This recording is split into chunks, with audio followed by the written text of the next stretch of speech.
Whoa. Yeah. Remember I told you, Eric? I texted you. And I said, Eric, you won't see me smoking again? Yeah, I think I didn't take that seriously, but is that... I can't believe I You think this through. might actually happen? Yeah. I mean, today, like, no joke, when I was setting up for the podcast, I was like, Brandon, every time you do the podcast, you pace around, you smoke, you listen to jazz records. It's like a habit. You know what I mean? Yeah. You gotta retrain your brain. And it's not easy. You know? So I've heard.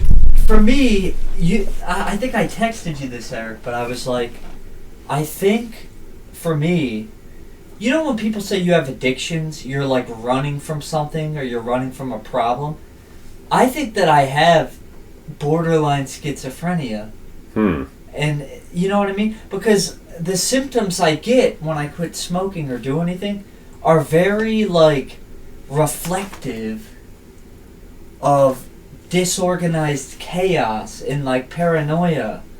It's, you know what I mean? Yeah, well, I think so. Brandon, it seems that some factors have indeed sort of just come together like a perfect storm and paved the way for a resurgence of totalitarianism, just when we thought we were making real progress in many regions around the globe, arguably even in the United States, and we'll be coming back to that. Is this the surprising new turn that history has taken, or is it just some kind of historical hiccup, do you think? Good question. Yeah, but it is good. That's why I asked. Well, okay, so basically, this is what I'm interested in, Eric, is I think, so for the past 2 years, which guy was crying authoritarianism at every turn? Me, right? Yeah, I don't think you used that term specifically, but... Well, I blanket term it for a lot of things, but I think it's interesting that your modern-day liberal, now that the Ukraine war is going on, they're crying authoritarianism. Well, liberals have always raised a fuss about authoritarianism. In the liberal mind, at least, it's authoritarianism is their mortal enemy, and they consider themselves the champions of progress and democracy, which sometimes in some ways they are. But everybody says that. Everybody claims to be champions of democracy and progress. They just seem to have very different ideas of what that consists of. Well, the reason it's hard for me to get sucked into the Ukraine and Russia crisis. It seems to be. Well, this is my one excuse, is that for the past 2 to 3 years, when I see NBC, CNN, even Fox, it's hard to not look at it as pure propaganda, you know? Can you see why some people think that? Of course. I mean, looking at the news today, even though I'm very clear in my own mind where I stand on all this, and I listen mostly to MSNBC, I admit, which I also admit has a liberal bias, but and I think what they're saying about what's going on in the Ukraine is spot on. Just like everything they were saying about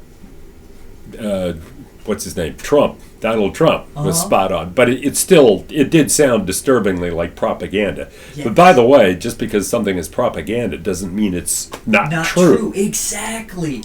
I get into that argument with people all the time because sometimes I say like, "Oh, I'm just spreading propaganda," because I sometimes do on YouTube and stuff, and they go, "Well, it's not propaganda if it's true." No, propaganda can be true. Sure. Yeah. Yeah. That's everybody has come to equate propaganda with the big lie. Well, you want to know my biggest qualm, Eric, is I've kind of taken a little bit of a break from politics, but I mean not really, but I've been seeing headlines and they make me cringe.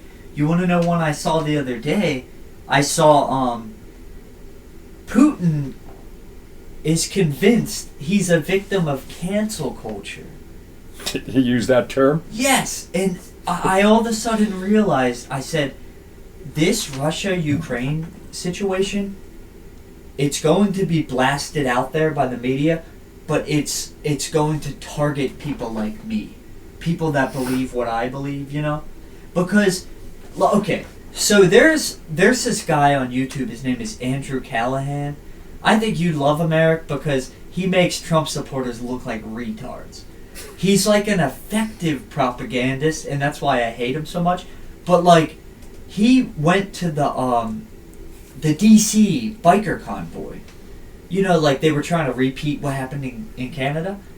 He went there and he was filming the trucker, the trucker thing. He was filming these QAnon people, and they sounded so brainwashed. And they were talking about Ukraine and Putin. That's not a real war. And I'm like, damn, that kind of sounds. You know what I mean? It's like it's reflective of what I think to some degree, but that what's going on in Ukraine is another false flag operation or something? Conspiracy theorists think the whole thing is fake. But you know, no, I don't. Because there's footage, right? Yeah, but it's a conspiracy theory, and you are mad for conspiracy theories. Well, this is a tricky one because I do believe it's happening. Okay. But I feel like if this were false flaggy, Putin and Russia and Ukraine would be a perfect way to make the conspiracy community look like idiots. You know? Because it's actually so clear cut. It's so undeniable. Yes. Well, what about these people? A lot of them, in fact, exclusively in America, as far as I know, who are expressing praise and admiration for Putin and wish him well. What's that about? Okay, I don't understand it, but I can a little bit. I think I said this in the last episode. Ukraine is against the EU, right? Or no, they're for the EU. They want to join, yeah. Well, see, that's when it gets into the territory of like social credit system, and we all have the same monetary. You know what I mean? Well, like, you mean globalism? Well, yeah, globalism. Something, or at least something in that direction. Yes. So, I've heard some people claim that Putin is fighting that, but we don't know he's doing it because it's a big propaganda war. You know? Well, he's not comfortable with that either. But the main thing that ruffles his feathers is the idea of Ukraine or anybody else joining NATO. That's what he sees as a threat. And in a way, I can't blame him too much because Russia's been ringed by NATO countries, at least in the West, is now certainly very ringed by countries who are NATO partners. So what do you think if in Putin's point of view, what if he's like, oh wow, wait, NATO and the EU?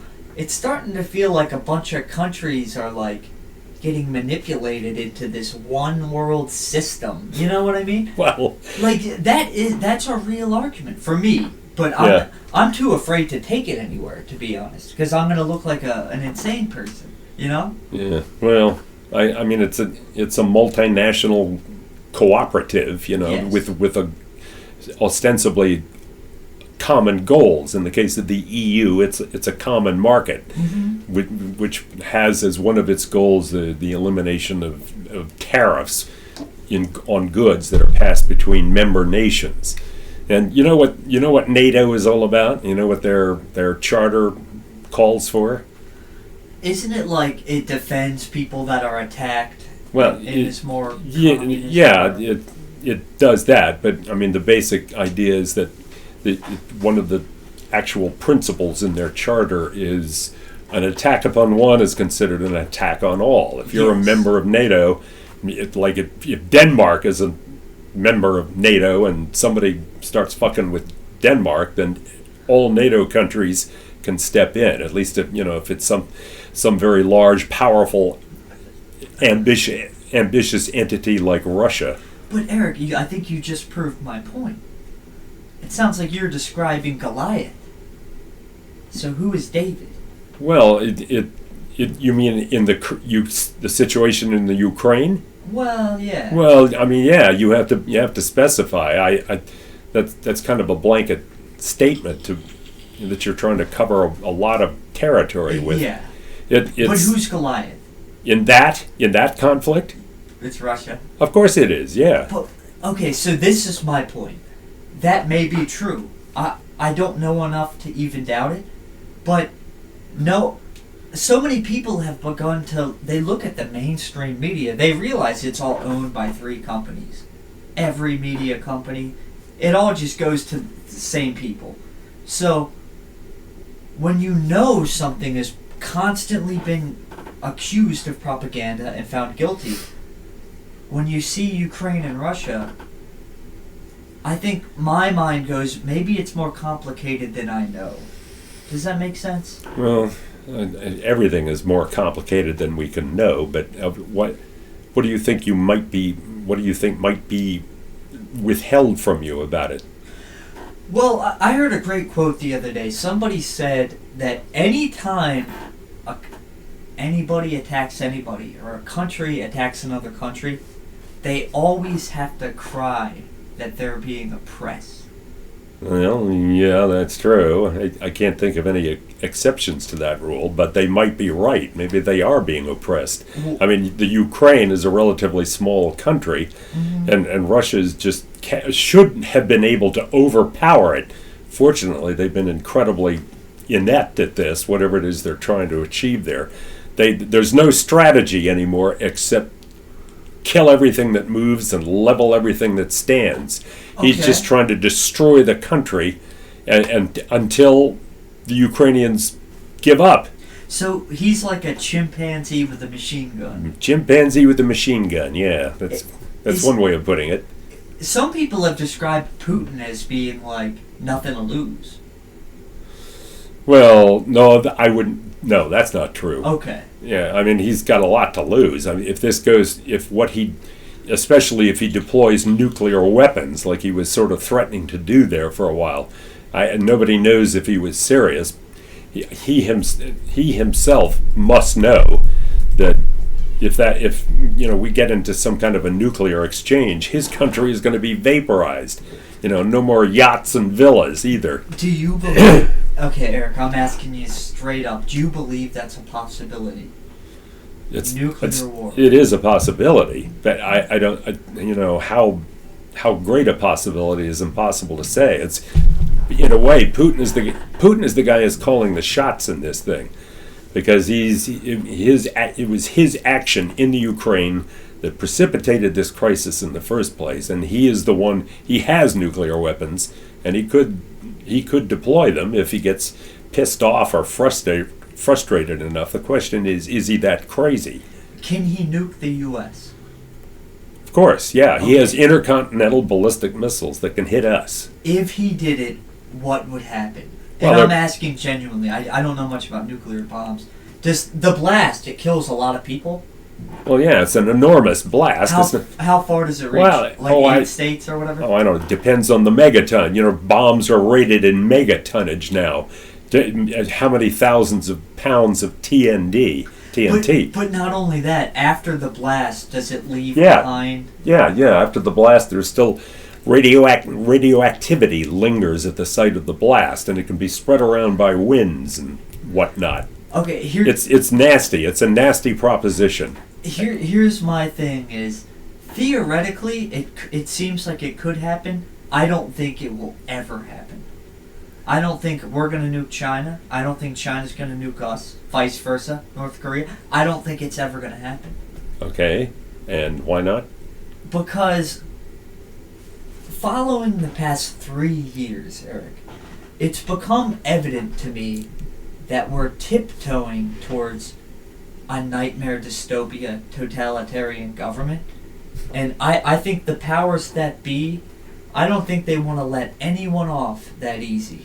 Well, I think the fear is good enough, Okay, well, that was actually part of the whole idea behind nuclear weapons in the first place. If everybody's got them, everybody knows that we can destroy the world 3 or 4 times over with the weapons that we got now, and nobody wants to start such a war. Yeah. It's since the invention of the atomic, since that doctrine was put in place, and everybody acquired these nuclear weapons, everybody is probably, we could well have gone to war now several times if it were not for nuclear weapons. So in a way, you could say that nuclear weapons have done their job. So when you said you experienced the Cuban thing, Yeah, the Cuban thing. what, from my understanding of that, is back in the day, people were like listening to the radio more than the TV. They were. And they constantly were in fear that they were going to get bombed. That was the long and the short of it. But it never happened. Well, the crisis happened. If you mean the nuclear exchange, no, that never happened. Yeah, but like, doesn't that make you realize that the fear of such a thing, like, Yes, 10 years of fear. I mean, that must have been terrifying.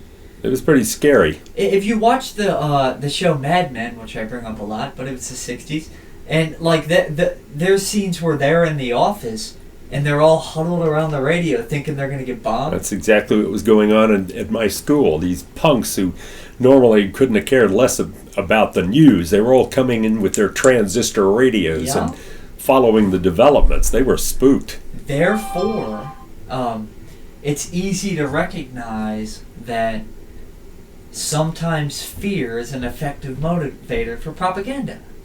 Oh yeah, of course it is. I mean, that's part of the point of propaganda too, is to play on people's fears. So do you still think we're going to get bombed? Well, I'm not saying I think we're going to get bombed. I'm just saying it's conceivable. Okay, yeah. So yeah, we were saying about the Q. So can you understand my point of view that the fact that the Cuban crisis turned into nothing could make it mean that Russia's not going to bomb us, or vice versa? Well, it did in that instance. What if they had done that? What if they had launched their missiles? It would have been a mistake, an error, but we'd be just as dead as we would be if it was on the level. That is something I think about all the time, Eric. Yeah. If you can say Kim Jong Un, he's got his finger and there's a little red button, and he could hit it. He could. And he could destroy the world in the future. What if there's something that's preventing them from doing it? By them, you mean the North Koreans? Or anybody? No, I mean like free will and determinism, Like, say you went absolutely mad and you were at the tip top. Like, right there near that button. And you want to hit it because you're like, fuck it, It doesn't it make you think, I can't really describe it well, but I think that there is some force that is stopping people from blowing up the whole world. Yes. And it's... May the force be with us. Intelligent design, maybe? I don't know. Maybe revelations? Because revelations is supposed to happen, right? According to Christians? Yeah, according to Christians. Some bastard like Kim Jong Un, he's sitting there with that finger and he's trying to hit the button, but he can't. He's like, wait, this isn't how the world ends, Well, he does have a lot to lose.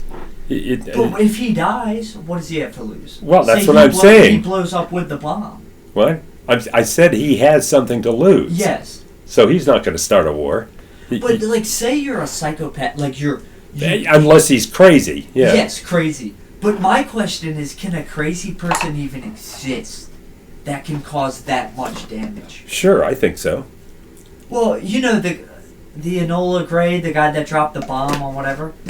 Like some people have been like, how the fuck do you do that? How do you do that?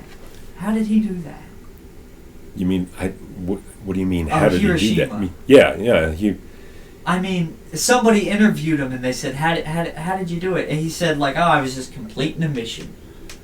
Yeah, he was a good military, he was like Major Kong in Dr. Strangelove. Yes. He was a good officer, and by God, he was going to carry out his mission. No matter, somebody else had already done all the thinking. All he had to do was drop the bomb. Well, maybe he was so propagandized that he just, you know what I mean? Well, sure. I mean, he was propagandized by the military. The military teaches you to follow orders. Well, what do you think of... a lot of the people in the conspiracy community claim that all the wars are started by bankers. Yeah, I've heard that. I think their proof is World War One, World War Two. A bunch of people die. Some people become in power. Some fall. But in the end, the bankers always win. You know? Seems that way. So, for me, that's a big... I clutch onto that harder than I should. And it makes it hard for me to believe current events. Does that make sense a little bit? I mean, it doesn't make sense, but like... No, I can't say it does make sense. I understand your concern. I understand that you're wary about how susceptible you might be to propaganda, let alone somebody with a nuclear button at his disposal. Yes. All right. Well, that's understandable. But you take that to mean that nobody. It seems to be like you're saying nobody is crazy enough to do that, to start pushing those buttons. Yes. Well, I hope you're right. I do too. What is your read of Putin? Well, that's my whole thing, Eric, is, like, Eric, you said we should do an episode on Ukraine. For me, and I hate to admit this, the only way I can watch politics is to watch it through commentators that I trust. You know what I mean? Yeah. And none of the commentators I watch are discussing it. They're not discussing Ukraine? No, they're not. None of them are. Why would that be? Well, maybe what are they discussing? Maybe they're more focused on things that are happening in America, you know? Well... like, in that sense, to me, Russia-Ukraine is kind of like a distraction because... It seems very abstract because it's so far away, I get. Yes, and it's also, as an American, it's hard to read about other countries, you know? Like, when we tried to do the last Russia episode... Which, by the day, we did the day before Russia invaded. Yes. You notice that? Yeah, that was crazy. And also, like, I had too much to learn about the history of Ukraine. You know what I mean? So... Well, you know, if we want to be podcasters, you have to acquaint yourself with things like that. Well, I did. I attempted it, Eric. I learned a damn good amount. Right. But also we had a technological nightmare. Our cameras kept breaking. Okay, so Eric, so this episode is about authoritarianism. Yeah. But I think I've gotten like 2% into my notes. Yeah, me too. But that's customary here. Yes. Got a lot of notes here, a lot of points we could cover. I'll try to. Shall we try to steer ourselves back onto the main topic? Yeah. Go ahead, Eric. Okay, authoritarianism. Okay, why does it happen, Jim? It seems there are a lot of countries that, as far as this recent phenomenon of all these countries that are going authoritarian after, in most cases, after some of them at least were at least experimenting with democracy. They had authoritarian histories and traditions, which most countries do, but they were trying to democratize, and but then some black shirt would always come along and decide that this has gone on long enough, and they take the country back to its totalitarian roots. Yes. Now, some people are they. Do you think there is something in most people that abhors totalitarianism? Is it something almost instinctive Yes. in people to want to be able to be the masters of their own lives? From what I've learned in politics thus far, Eric, there are two types of people. Those who hate government and those who want to be governed. So... Wait a minute. Hate government and want to be governed? Yes. Oh, in other words, people who hate government and people who like government. Yeah. Like, left wing, you got to admit this, Eric, they love safety. They love That's true. Safety. They're a little more into security, and the right wing hates authority. Or so it says. Well, you could be right about that, but I think that for people like me, I think that liberty and freedom, it's not just what do you call it? A privilege. It's not a privilege. It's a basic human need. Well, it's a need, but that doesn't mean it's not a privilege. Wait, you mean a privilege as opposed to what? As opposed to a duty? Well, I mean, privilege as in you could have freedom or not. It feels like in America, modern day, we don't have much freedom anymore. We don't have much. Well, I don't know. When did it change? When did we have more? 2020. When 2020? Yes. Well, With the virus. Okay. Well, we. But Eric, we have to talk about it because. No, I'm Yeah. not objecting to Okay. talking about. I'm trying to. You just kind of threw me for a curve there. But I mean, the thing about this virus, that from time to time, there are genuine crises that countries, that civilizations have to face. You know, the pandemic was one example of that, because assuming that it was a real threat and not a hoax pulled off by these tricksters in Washington or whoever it is, the deep state. Some people were getting sick, they were dying, it was spreading like crazy through most of the world, and something had to be done. You know, when a country is facing crises like that, it's natural for them to ratchet back individual freedoms a little bit in order to get through that crisis. Yes. And I think that's perfectly legitimate. But if the crisis is legitimate. Eric, I hate to say this, but left-wingers, they don't realize they're not going to get that liberty back. Well, you may be right, but I think it's a little too early to make such a pronouncement on it. So, in this day and age, I know I've said this a lot, Eric, but I say this with utter and sheer confidence. We are entering a social credit system, Eric. Yeah. And we're not going to be able to break out of it. A social credit system is impossible to break out of. Well, you could be right about that too. It's one point I wanted to make is that look at Antifa. You know, I don't know when Antifa's really started, like the news version, because left wingers always claim Antifa just means you're anti-fascist. No, that's not what it is. It's an organized group of people wearing black that beat the shit out of people who want liberty. That's the bottom line.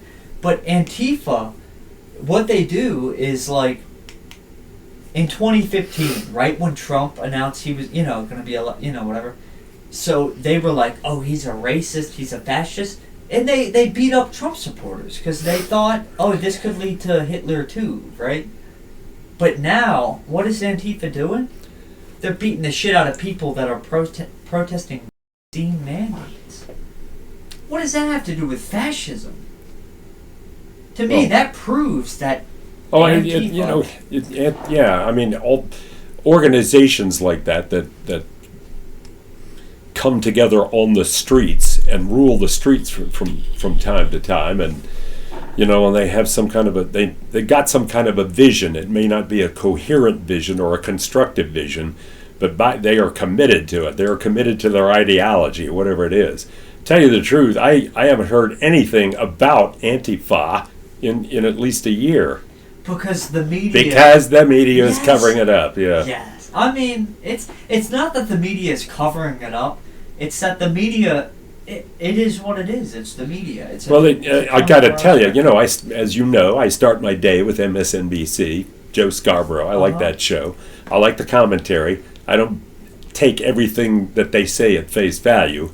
But I think they've got some very astute people on the show, and basically good people who are trying to do the best they can at their job, which is to bring us the news. And they don't hesitate to criticize any various things that are products of leftist ideology, including BLM. Yes, but believe it or not, they were very critical of BLM when they were rioting in Seattle or whenever that was. Uh-huh. I guess it was. I think maybe before that. But I don't recently I haven't heard or seen anything about Antifa anywhere. It's like that news item is just dried up. I'll try to take another look at it. Maybe are you telling me that they're still rioting and beating people up? Well, maybe not necessarily rioting, but any time the government mandates anything that is completely anti-liberty, Antifa will show up.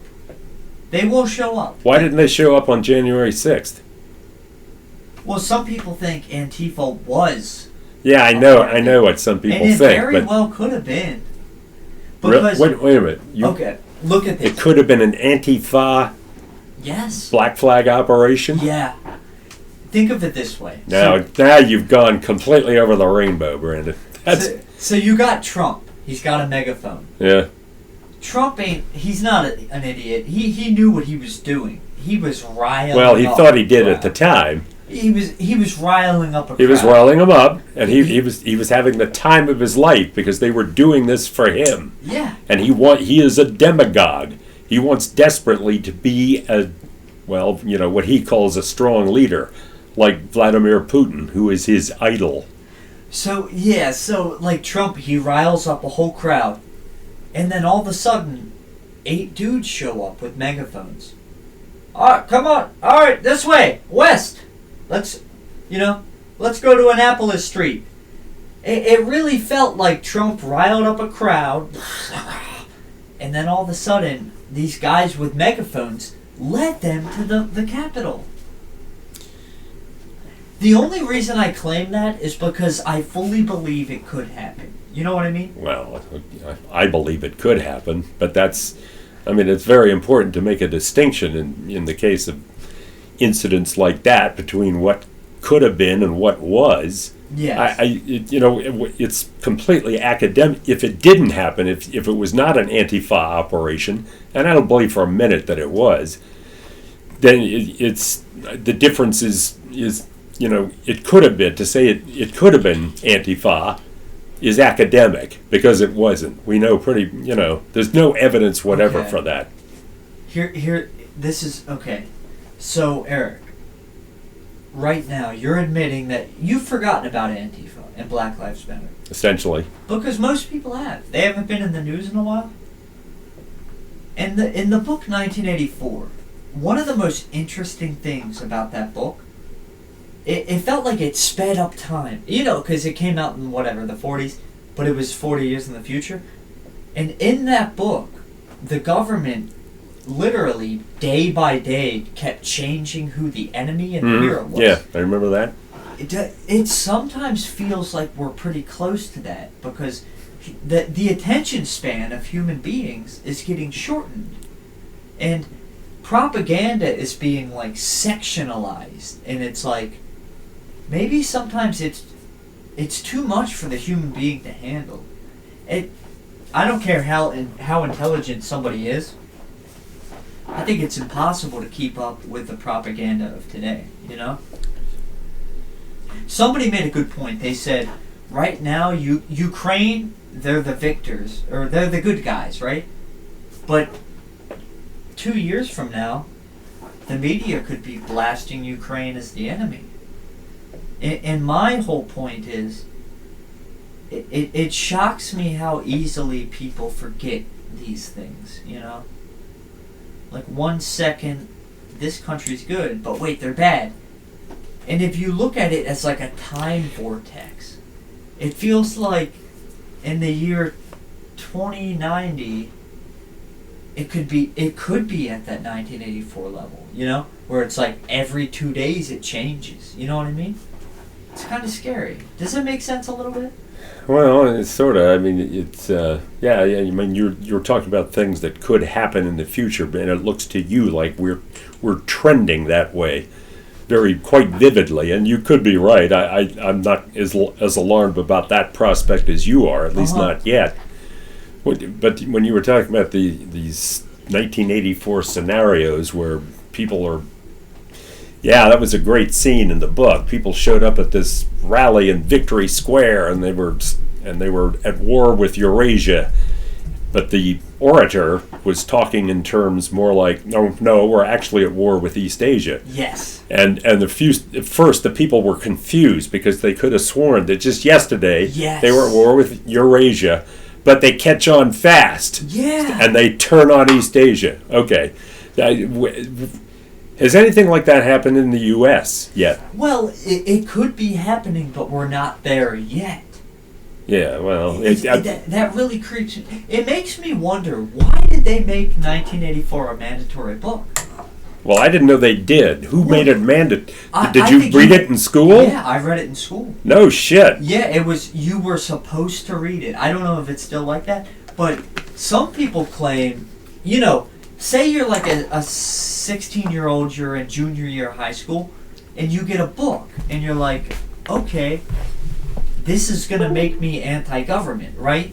Anybody that reads 1984 is anti-government. Like, really, it makes you hate authority, right? Well, no.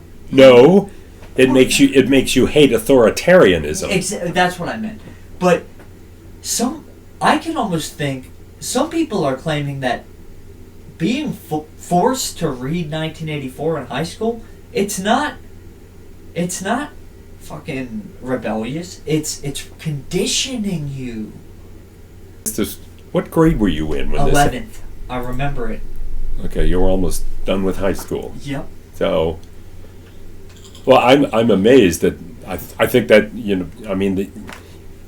in classes in schools and in the public schools and in colleges you're required to read books. I don't think that's out of line. No, I think it's. And I'm amazed that I mean that's such a great book. It's a book everybody sure as hell should read. Yes. But they gave this is what they assigned you to read in this class. What did you want them to do? What would have been a better way to? I think it's good.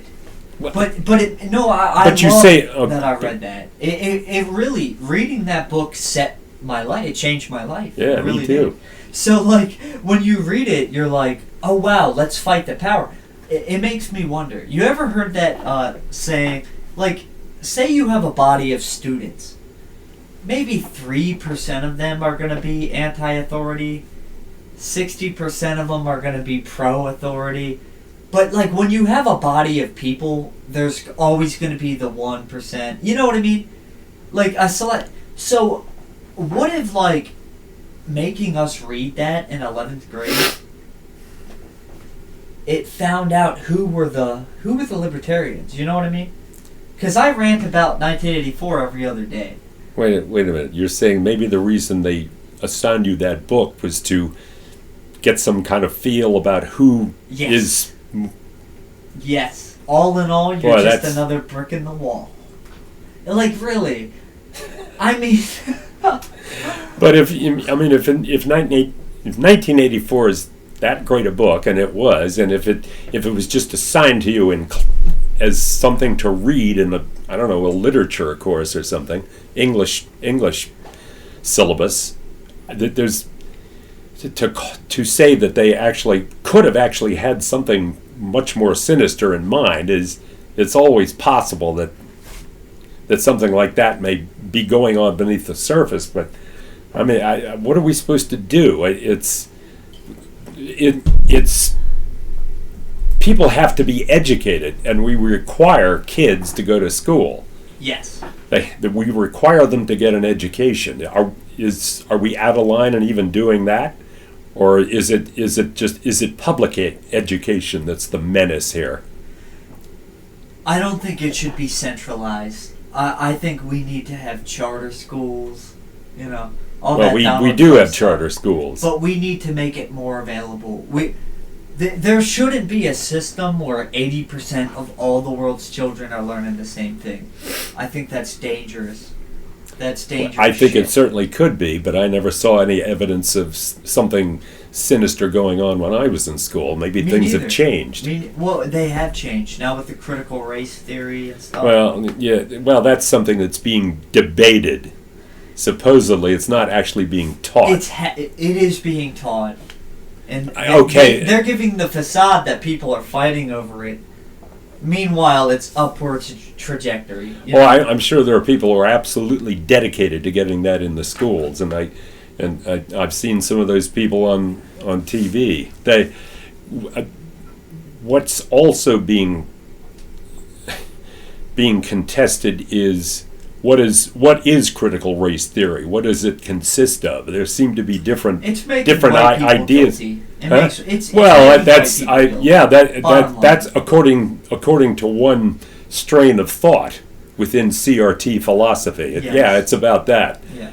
And I'm as abhorrent of that as you are, but I don't know. I would need some evidence that that is actually being taught, certainly in the public schools. Well, let me put it this way: lefties, they're very lucky that anytime somebody accuses them of being Antifa, all they have to say is, "Antifa's not a real group," and they get defended by the media. They get let off. In 2020, Antifa types were burning down courthouses and getting 2 months in jail or probation. You know what I mean? Anytime a right-winger does anything, runs over somebody with a car, throws a Molotov cocktail, runs over somebody with a car, a little thing like that, and they go to the slammer. They'll make it a national... It ain't right. It ain't fair. They'll make it a national holiday, Eric. Anytime a right-winger fights back, they'll be like, "Oh, this is Tucker Carlson fan bombed a courthouse day, February 11th, every year." You know what I mean? They'll do it, Eric. January 6th. As soon as you hear that number, January 6th, you immediately go, "Oh wow, terrorism." You know what I mean? Yeah, I know what you mean, and we should regard that as terrorism. Yes. Well, it could have gone some other way, but it didn't. It was not a false flag operation. There's not a shred of evidence for that. Are we going to forge ahead with a discussion we'll go about with authoritarian? Yeah, I'm getting off track. Okay. I mean, we can. I'll be happy. In fact, I think I've suggested before that we have an episode just about January 6th. Yes. We can do that if you want. Oh, I'll be up. But back to this thing. It's you were talking about how some time ago, you I think your dad was in on this too. We had a conversation in the car about something you told us about something that was going on. I forget what it was. Uh-huh. But it was like some kind of a choice was, and I kind of condensed it and said, so basically what the choice we have in life is either to live in under tyranny or within anarchy, something like that. Yes. And I knew what you were going to do, and you said I would absolutely rather live in anarchy than under tyranny, right? Yes. Okay, I just wonder, have you ever experienced anything? Do you? No. That's like anarchy? Yeah, I would suggest to you. It would be horrible. It would be horrible. But anarchy would.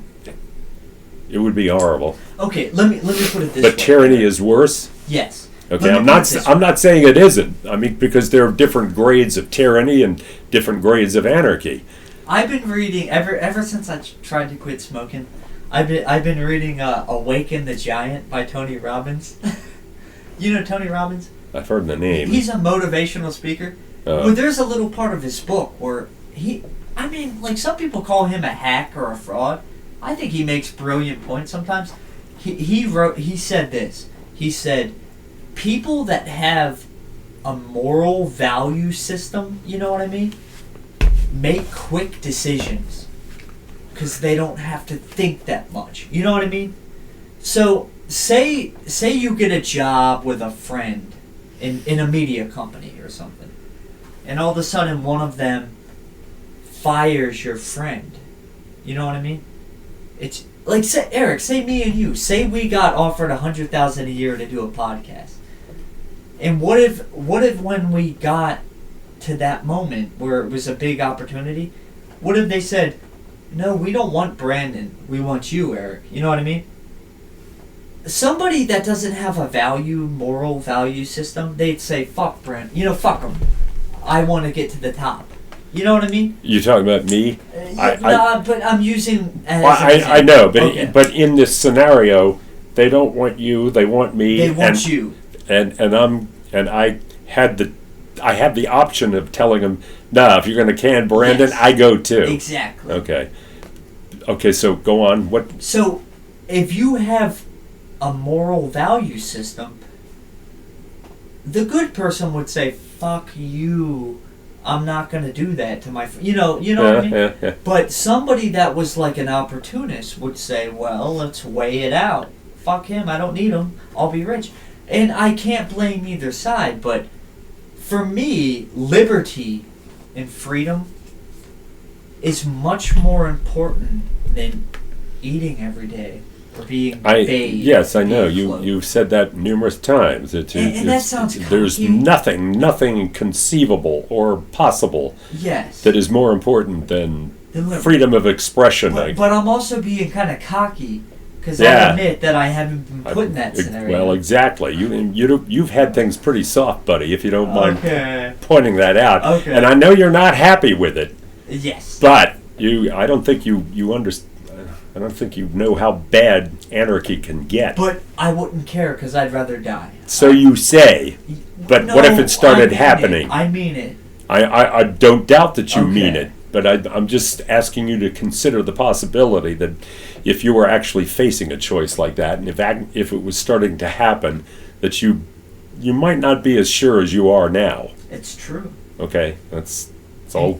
But no, that's a very good point you just made, Eric. That makes me wonder. It's kind of like the Christianity atheism argument. When somebody is facing the barrel of a gun, and they're, you know what I mean? It's like nobody knows who they are until that last minute. You know what I mean? No, what do you mean? Well, I could claim to be anti-government libertarian, but the moment the police show up Huh. and they say we're either going to shoot you or you're going to go to the camp, Okay. I don't know what I'm going to choose. Uh-huh. Who knows? That last second survivalism. Maybe Would- I'll be like, would- yes, please take me. Praise Joe Biden. Praise him. You know? Okay, so We just wandered onto this whole Yeah. existentialism thing. I don't know. It's a good question. Anyway, want to move on to the next? back to what we started to touch on. At one point, I just wanted to cover more or less briefly is actually we asked the question earlier in our dialogue here, but we never answered it. And I'm not saying there might not be an answer, but certainly not an easy answer. But are people oriented more toward living under dictators, or do they want structure and in their lives? Do they want a leader who can lead them by the nose if necessary and tell them what to do and what to think? Is that naturally abhorrent to people? Do people more, the more natural man wants to be the master of his own life? That's a very good point. And here's an analogy I have from that, okay? So, I think that sometimes people, they want to be governed because they want responsibility taken from them. You know what I mean? Yeah, okay. When the world Exactly. goes shitty, that might be why people find political enemies, Say you're a Trump supporter and you hate Joe Biden, Strobe light. Oh, that's what Eric's got a strobe I turned light. on the strobe. It has a that's strobe. fun. I liked it. Huh. So, say you're a Trump supporter and you hate Biden, and all of a sudden the world goes shitty because the media tells you Biden did it. It takes a lot of responsibility off the individual. Well, sure. It's his fault. You know what I mean? Yeah. That's why I think party politics, it's kind of anxiety relief, in a way. Yeah. Well, in a lot of cultures, there is such a fear among the people of anarchy and disorder. That's Yes. what they fear above all other things. And like the Russians, it's easy to make Russians into these grotesque stereotypes, but Yes. there might be something to it. Those are a people who are, my God, they are long suffering. Mm-hmm. And the Russia it really is a basket case. No They wash matter their matter balls. who was ruling it, They wash their balls with ice water. Yeah. Well, Yeah. Okay. Like that's what when I think of Russians, I think they're out in the cold and they're, you know what I mean? Cold. It makes people tough. But go on, Eric. Well, it's, I don't know how tough it's. I mean, they've certainly accustomed themselves to privation. You know, they lead these desperate lives over there. They're surviving on bread, potatoes, and vodka. Yes. And they know there's no relief in sight. Most of them, from what I understand, support support the war, and they support Putin. They still admire him, and they want him as their leader, because he will tell them what to do, and he's also, all Russians are fiercely nationalistic, and Putin is this big nationalist who's making Russia stand tall and proud in the world again, or so he thinks. Yes. So they're willing to put it. They can endure totalitarianism. But what if? So you're a fan of Ukraine. What if Ukraine fought back and they fucking killed a shit ton of Russians? Well, that's exactly what they're busy doing right now. If they do that, you hate Putin, right? Who? Why wouldn't I? Yeah, but like if those people died, what if they didn't even like Putin? What people? The ones that Ukraine bombed in Russia. You know what I mean? Well, they haven't bombed anything in Russia. No, but they fought back against Russia's incursion into their country. Well, yes, that's true probably, but like the thing about the mainstream media and party politics, which we're all victims of, I'm no better than any of them. But like right now, Putin, he's motherfucker, fuck you. He's the big enemy. He's world enemy number one. You bet. But a bunch of his people die. What if they had nothing to do with him? You know what I mean? Well, they have something to do with him in that he is their president. They're following his orders. Well, what if now they I keep. die? Well, wait a minute. This situation in the Ukraine has become this. This may not be an archetype for every such situation in the world, but. These kids, I keep hearing reports about how thoroughly demoralized the Russian army is, down to the private soldier level, and that they're disoriented. They were lied to. They were told they were just going out on a training exercise, and they were told that they were liberating Ukraine from Nazism. Putin has actually called this a program for denazification of the Ukraine. Yeah. No, you're narrowing your eyes because it doesn't make any sense, right? It doesn't. Well, exactly. That's the guy. He's a lunatic and a liar. And these kids who are fighting over there, they're getting killed, and they may not want to even be there. They're probably basically good people, but they're there in the army mostly because they need a job. Yes. That they need to get fed, and they think they're going to get fed in the army. Yes. When they went in there, they were issued these C rations that had expired in 2000. So they're going through hell over there. As bad as it is for them, they are still advancing. They look like they're going to obey orders. Yeah. Well, what if in Russia right now? Because I keep seeing headlines that say. Russian state TV shut off. You know what I mean? What? Russian TV what? Russian TV, like state propaganda TV, is being shut off. No, shut off. Or I don't know. No, the media is being fucked with in Russia. It is being fucked with by Putin. He's shutting down venues.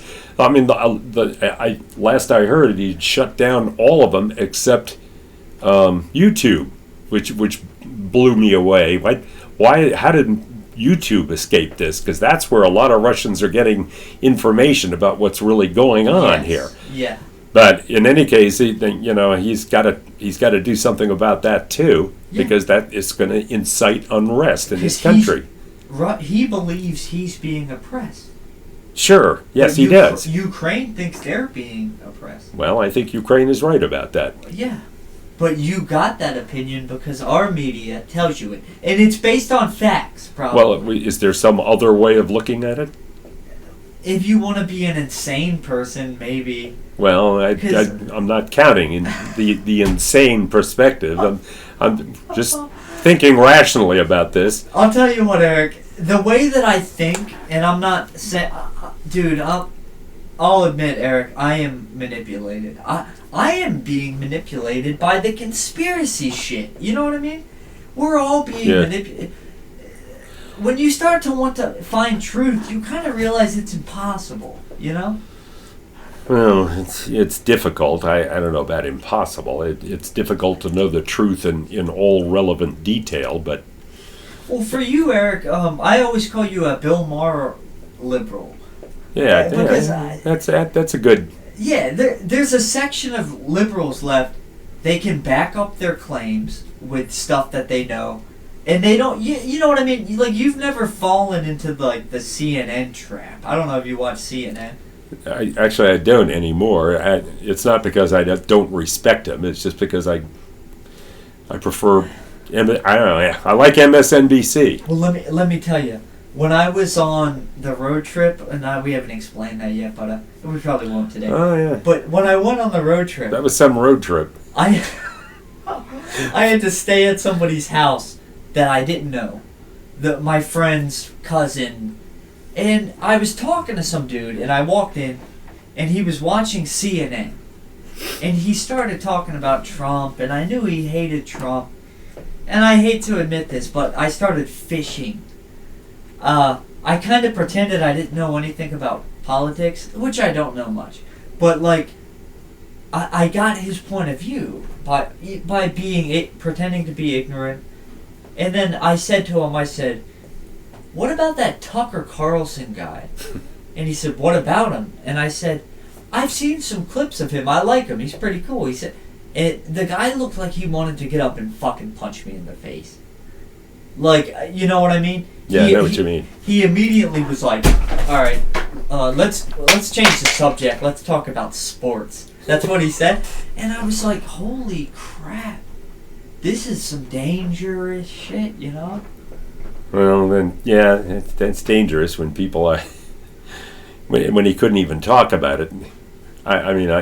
He eventually let me talk about it, but I had to do it under all these safety nets. You know what I mean? No.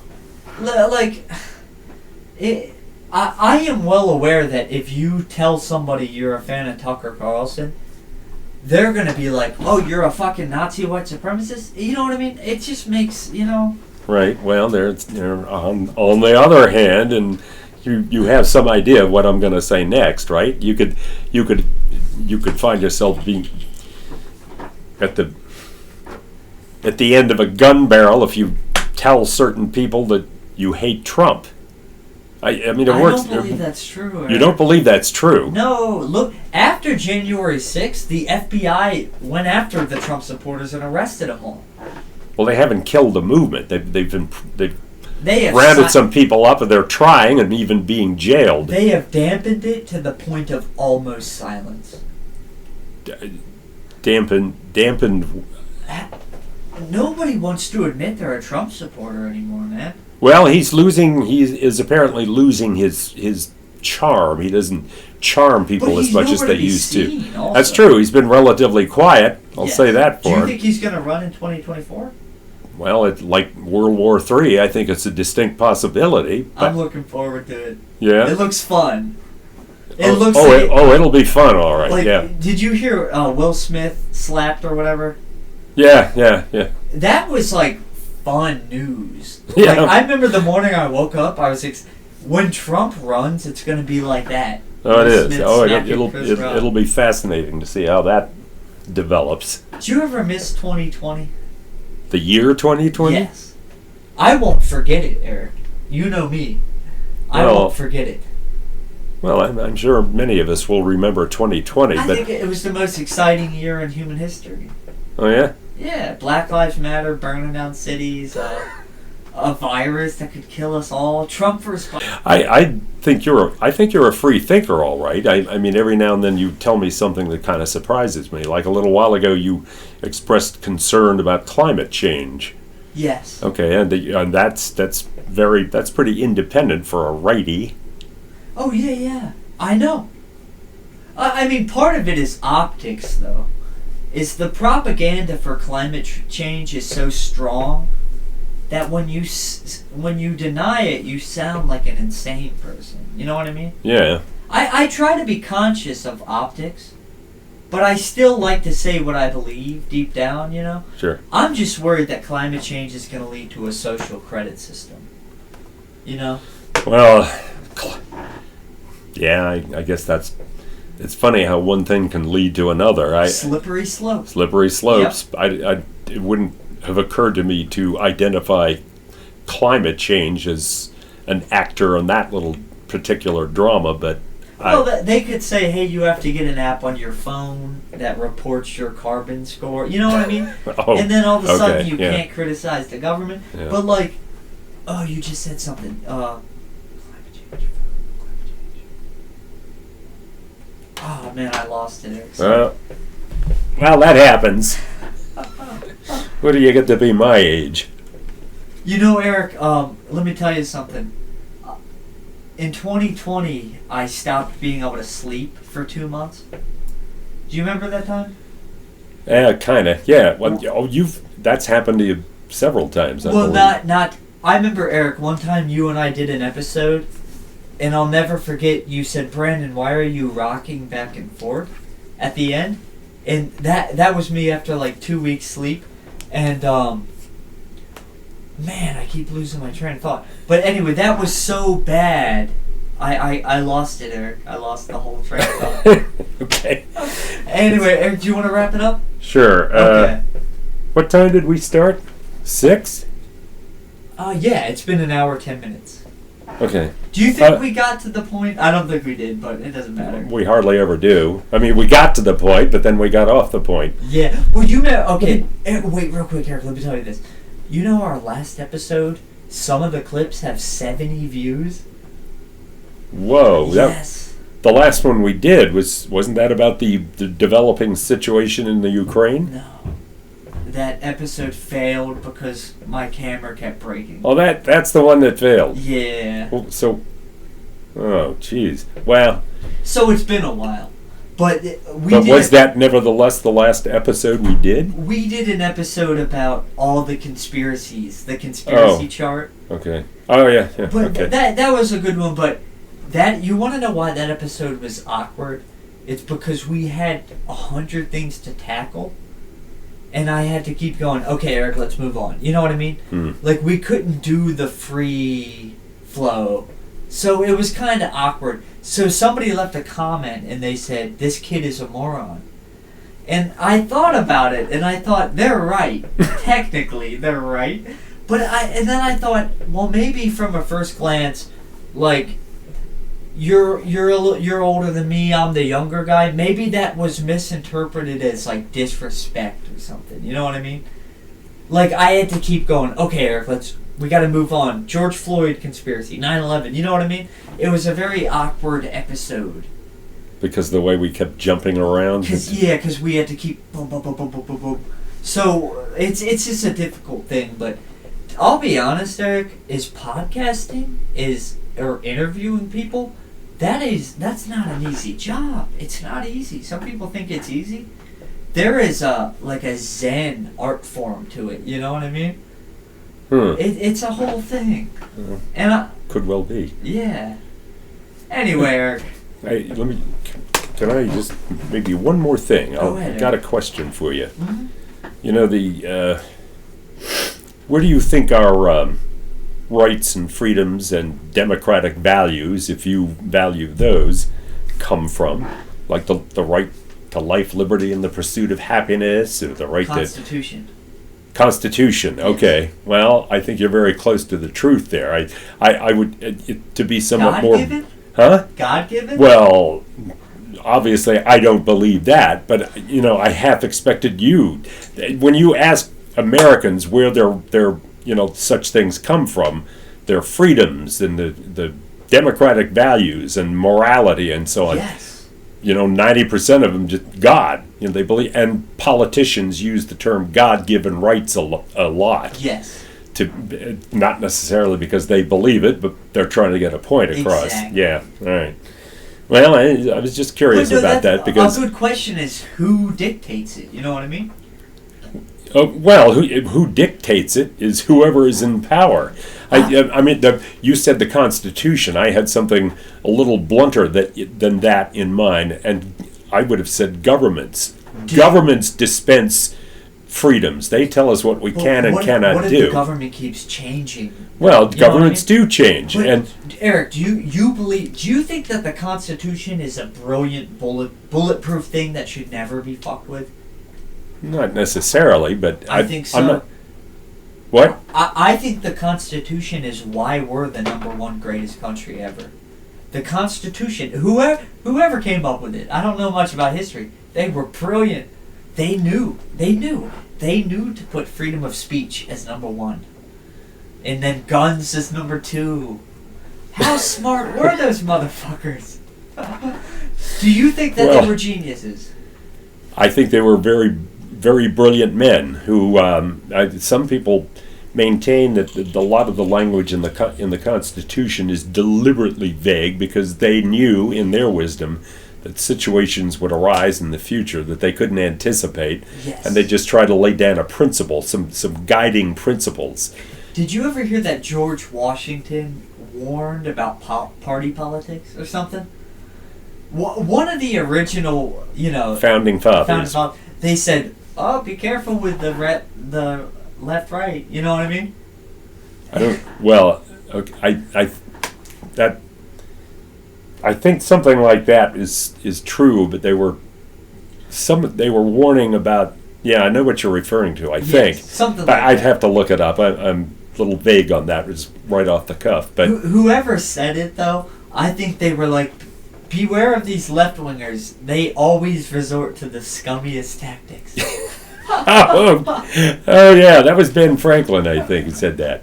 Race baiting and Marxism. I don't like race baiting. Is that a controversial word? Like race baiting? Well, pandering to races? Yeah, I guess. Yeah, it's controversial. As long as I don't... Not just it's quite inflammatory. It is inflammatory. Or it can be. Anyway, but what I mean is that Benjamin Franklin or George, whoever said it, they were probably like... Well, he didn't say beware the left wing of the... But the left wing keeps winning because they use the scummiest tactics to manipulate minorities. That's my whole point. Okay, they do that. Maybe not to the extent you believe it as. Maybe not. And maybe for good reason. Possibly. Yeah. All right, Eric. Okay. Who are we? We are madmen of the cybersphere. We could also call ourselves the pissed off bastards. I thought of that as a pissed off bastards. You ever heard that That's expression? Brilliant. Yeah. Is that a podcast? No. You know what it is? No. You know anything about the history of outlaw motorcycle gangs or clubs? It sounds like that. Or pseudo outlaw motorcycle clubs. Well, a lot of them were peopled by veterans of World War II. They got out of the war and they had experienced war, and that it made them stimulus addicts, and they were looking for excitement and they wanted to live outside the boundaries and whatnot, and so they formed these motorcycle clubs, and they came up with these bizarre names for them. There was the Pissed Off Bastards was the most famous one. Whoa! And the Hell's Angels came out of that's wartime subculture. There was a B-17 called Hell's Angels, and another one was Pissed Off Bastards. I can't remember. Sons of Anarchy or Hell's Angels? Hell's Angels, yeah, that was one of them. That was that was the name. They had personal. The flight commander had the option of naming the aircraft that he flew, and somebody came up with Hell's Angels for a B-17. And Eric, I just Pissed Off Bastards. It's not taken. That's cool. That's cool. You want to go there? Let's think about it. Okay. Brilliant. All right, Eric. Let's wrap this one up. Good episode, man. Yeah. Okay.